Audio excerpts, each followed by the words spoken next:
Hey you guys, so today we are looking at this, which is a Bandai Namco movie Relization, if you spell it like that. Star Wars show? Obi Wan Kenobi?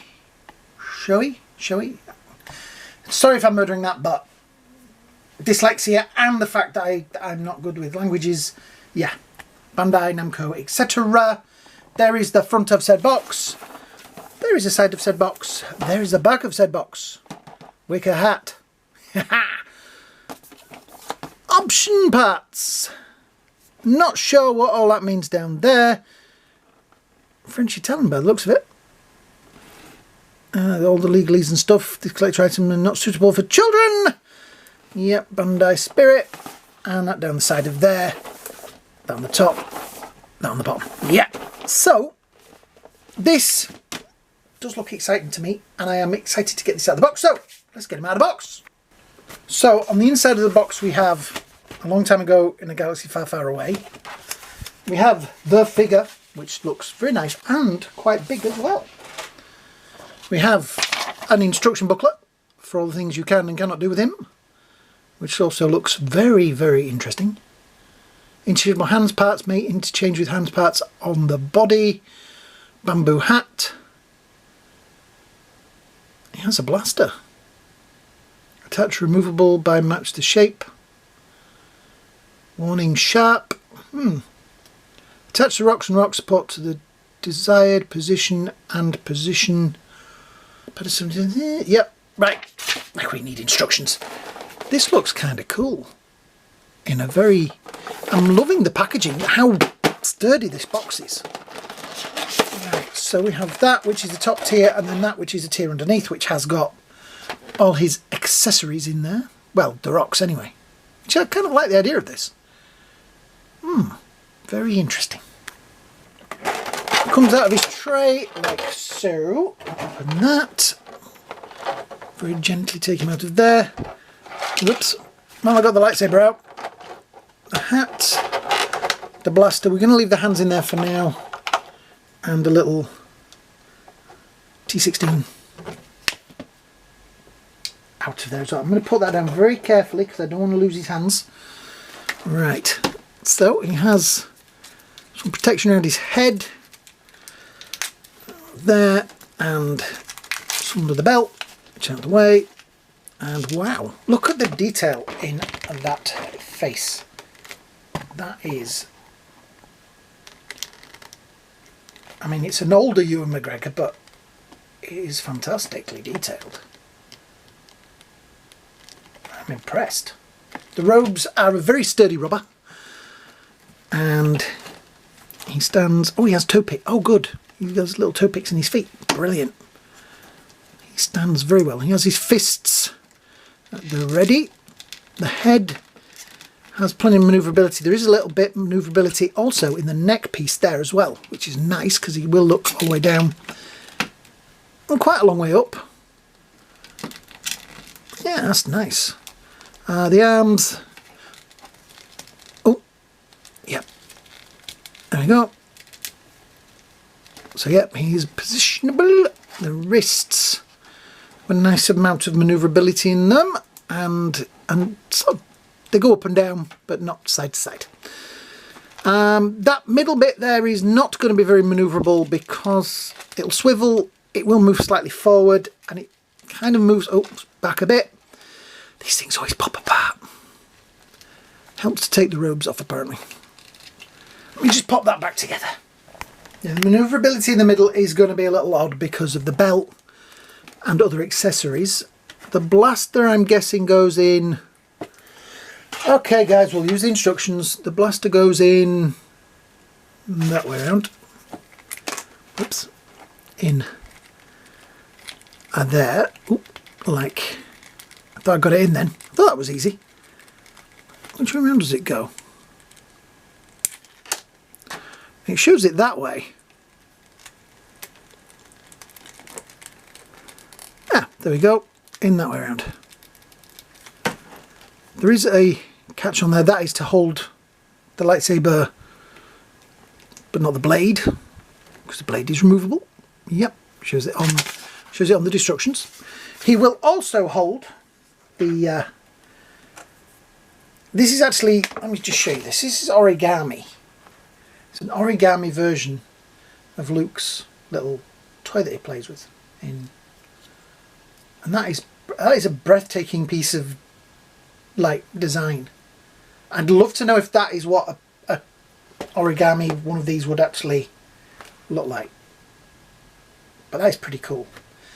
Right, also other accessory is the hat, which has got some really nice detail on there. I mean, look at the little shiny bits. There is no way to see through. Thought there might have been, but there isn't. But the detailing on there, I mean, it's plastic, it's solid.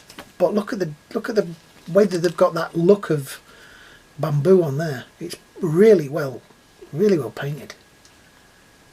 Nice bit of sort of metallic paint on there as well. Yeah, do like that. It looks a bit Cylon actually, but let's see what it looks like when he's wearing it. He's got his little, what do they call it? I don't want to say a bun because it's a flick up at the back, but in there is a little indent for where his hair will be. So yeah, there he is with his hat on. I'm seeing that this is what Darth Vader should have looked like. The Darth Vader one should look like that, shouldn't it? It should be the hat. Yeah? No? Maybe. Yeah. I still like that though. That is pretty cool. This is going to be one of those figures that I'm going to have on my shelf and be like, do I want this one? Do I want that one? Do I want that one? Which version of it do I want?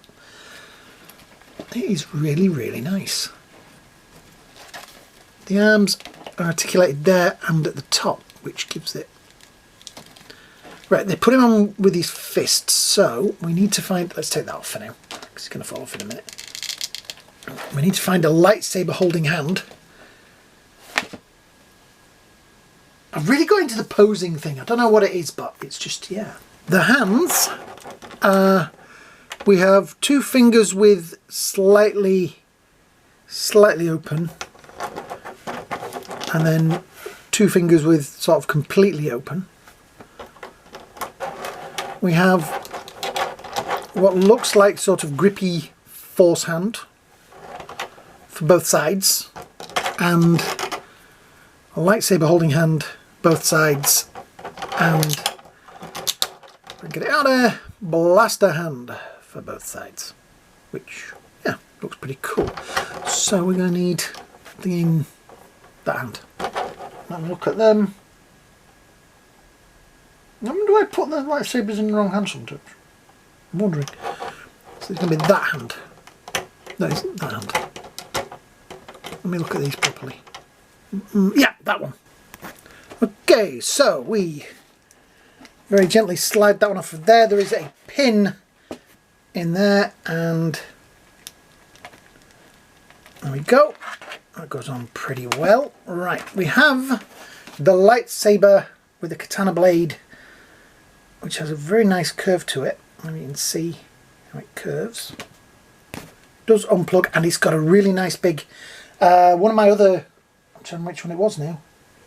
The other Obi Wan fell off the shelf the other day and it broke the blade because it's such a tiny little hole that it goes into. And it is also not just a straight hole either. It has got a shape to it, so that's going to stay put. The saber is pretty cool. It does look very Obi-Wan. Yeah. Right. So let's see if we can get it in the hand. I'm going to take his hand off because it always makes it easier. Does the nope, the saber doesn't split, but it does go. Oh, it does go in there. There we go. So I'm thinking if we do that and use the activation switch as a position to hold it, so it doesn't slide anywhere. Yeah, that's better. And plug that back in there.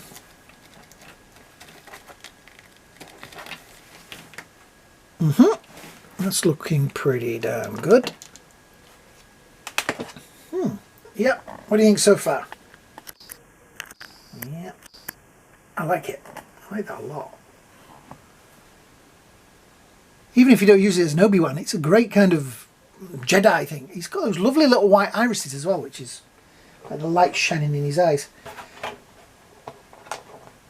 So I'm thinking that hand would be that hand. Because you've got to do the... Because it's Obi Wan, let's just shift that out of the way. It kind of does have to do the... Seeing as they've given us them.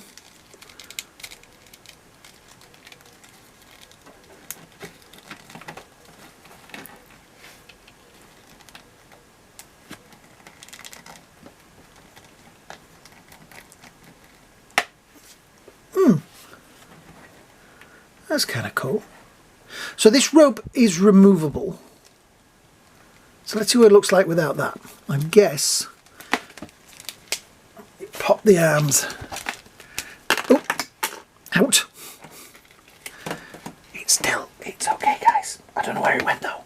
Does anybody know where that went? Can anybody even see that?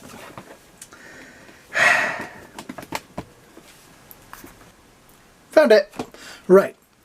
So that plugs back in there. Oh, in there. See, that is a little bit more positionable. There's lots of bits of dust because there's paint coming off of these. Yeah, that actually looks quite cool. Let me just tilt that up a bit. There we go. That actually looks quite cool. This is a little bit of a traffic cone when he's not in it. It's the Invisible Man wearing a robe. I like this. I think they've done a really good job with the face because it looks. It does look like him, but it doesn't look like him. You'd know who it is even without me going, it's Obi Wan. Yeah. Right. Let's see what that base accessory looks like. Here are the base parts. So we have mainly the base, which is hollow, and then the rocks, which I'm presuming I'm going to plug in places, and some are just going to sit on there because some of them are just rocks. But yeah, right. I'm going to mess about putting this together, and then, well, then I'll show you it. So there we go. We put some of these rocks are attached to the base because there's little pegs that you can use. Some of them are just free floating. They do have little holes in the bottom, so if you really wanted to, you could pin them all down to the holes. I just put some on. Then you have the effect of the floating rocks, which is obviously done by these. Most of these rocks, that one maybe should be on the floor because it's got a flat bottom, but I just thought I'd put it on there. I do like this. It does have a very cool effect. As you can see, obviously on there, that's how you can position the hands to make it look like he's raising the rocks. Maybe that would be a better way of doing it. Yeah, I'm impressed with this. I mean, I don't know what the movie realization thing is and all that, but I do like this figure. It's so well designed. The legs open up to such a large thing there. It doesn't kick butt, but it does go quite a way back. Yeah, I'm impressed. I'm impressed. Which do you think, robe or no robe? I do kind of like the robe. Let's put the robe back on. Yeah, I like things that are a little different. Yeah, you know, we get the same ideas and the same figures over and over again. This, no, so he's using the force to manipulate things. There we go. They do plug back in nicely as well. It does look good with the robe on as well, though. I think, yeah, if you're going to do that hand gesture, I think it's better to do it without the robe. Let's put the fist hand back on and just have him ready. Yeah. I like it. I like this a lot. Here he is with the Ronin figure. Unfortunately, completely different scale, which is a shame, but I think he deserves his own little spot on a shelf, I have to say. He isn't going to fit in with the other Star Wars figures. This guy's going to have his spot. He's going to have his. Yeah, I like this. I like the design. I like the colour. It's different. He stands at a very tall, 7 inches to the top of his head. A little bit more if you go to the top of his hair there. Oh. 17.5 centimetres. Yeah, 7.5, 7 and a bit for his hair. But yeah, I don't know. This is one of those, I feel like, again, I'm going to be changing and doing different things with it every single chance I get. With the coat, without the coat, with the hat, without the hat. But look at that face. That is such a well-crafted, well-sculpted face. It looks like the beard. No, it doesn't. I was just making sure that his mouth didn't open. Those eyes. Those little baby blues. Which, funnily enough, the audio Star Wars I was listening to this morning mentioned Anakin's baby blues. Yeah. This is such a nice figure. Look at that. The detailing on that is brilliant. The way it's got that wash on it to give it some colour. This truly is an amazing item. Even down to his little shoes. So yeah. Definitely a top 10. So if you've enjoyed this figure, then please hit the like, shares and subscribe buttons down there. It really helps the channel. I have a lot of Star Wars stuff on here. My Star Wars stuff doesn't get quite as many views as the other stuff, but I really love my Star Wars. Yeah, I think this is brilliant. I'm going to need another shelf now with my Star Wars, non-Star Wars stuff on it. Yeah. So yeah, thanks for watching, guys. Hope you all have a great day. Hope you all have a great night. And me and this guy will see you all in the next video. May the Force be with you always.